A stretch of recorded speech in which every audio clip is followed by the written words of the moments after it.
Snow days in Nebraska growing up were awesome. Didn't have to go to school. I could either sleep around all day, play video games, or I could go out sledding with my friends. And that's what we did at my buddy's Hardbody. His dad would pick me up. Since we didn't have a 4x4, somebody had to pick us up and take us to the best sledding spots in town.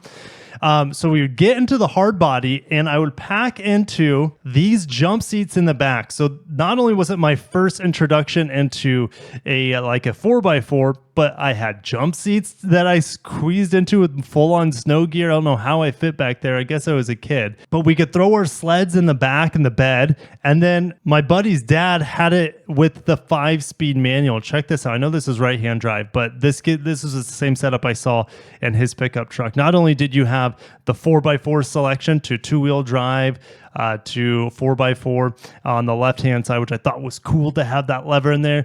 He was driving a manual, which I didn't know anyone at the time that was driving a manual. So that was like aspirations for me to learn how to drive a manual in the Hardbody. And literally the exact truck that you're looking at here is what my buddy had with the King cab. It had the cheesy decal down the side. Yeah, long live the Hardbody, and Nissan understands that. This was the first pickup truck designed in and for North America. It's kind of a departure of the other Datsun vehicles.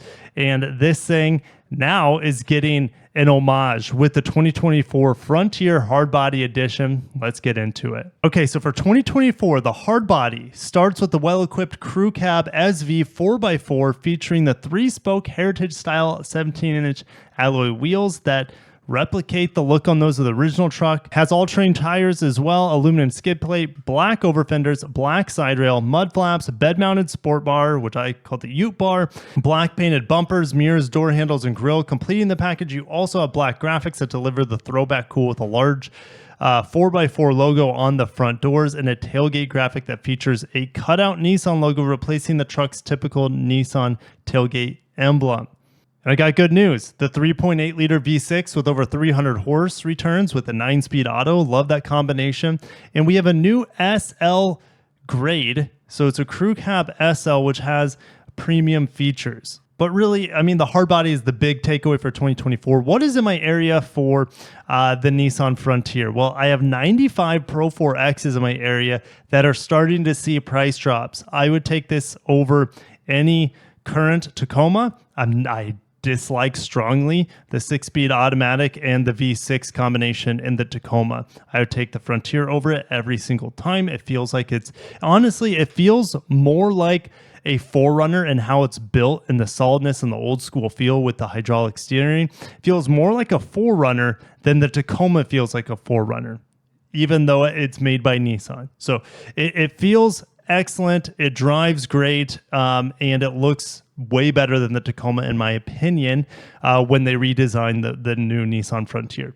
Now, when the new Tacoma comes out, I'm not going to say the new Tacoma looks better than the new Frontier. In some ways it does, but I'm excited to see what the new transmission, the 6-speed manual is like to drive in the Tacoma. Excited to see what the powertrains, the turbocharged hybrids, as well as the turbocharged 4-cylinders are. If they are excellent, then maybe I could recommend it alongside the Frontier. I don't think I'm going to say, hey, yeah, pick the Tacoma over the Frontier, just because there's really nothing much else I'm looking for in a pickup truck that the Frontier doesn't already currently offer. Silky smooth V6, great 9-speed auto, excellent 4x4, as well as beautiful looks. Anyways, I know I'm gushing over the Frontier. It's just my favorite pickup truck right now.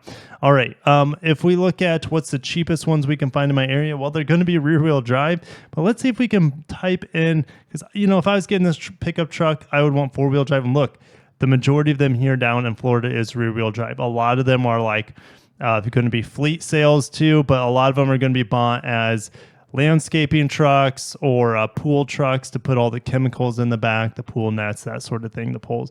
But yeah, check this out. We got a 4x4. Look at this. The smaller truck too. This is giving me that throwback Hardbody vibes as well, with the King cab. Well, what is it called? I don't even know what it's called. The extended cab here. But yeah, the Nissan Frontier S.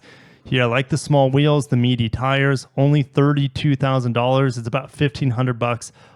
One thing with these cheaper Frontiers, they do not have the fancier headlights that you have on the Pro X and the Pro 4X. So it's something to consider, because these headlights are beautiful on the top off-roady trims or I guess it's not really an off-road trim with the Pro X. I guess it's just kind of like, it looks badass because it's rear-wheel drive. It's almost like the pre-runner that we have upcoming on the Tacoma.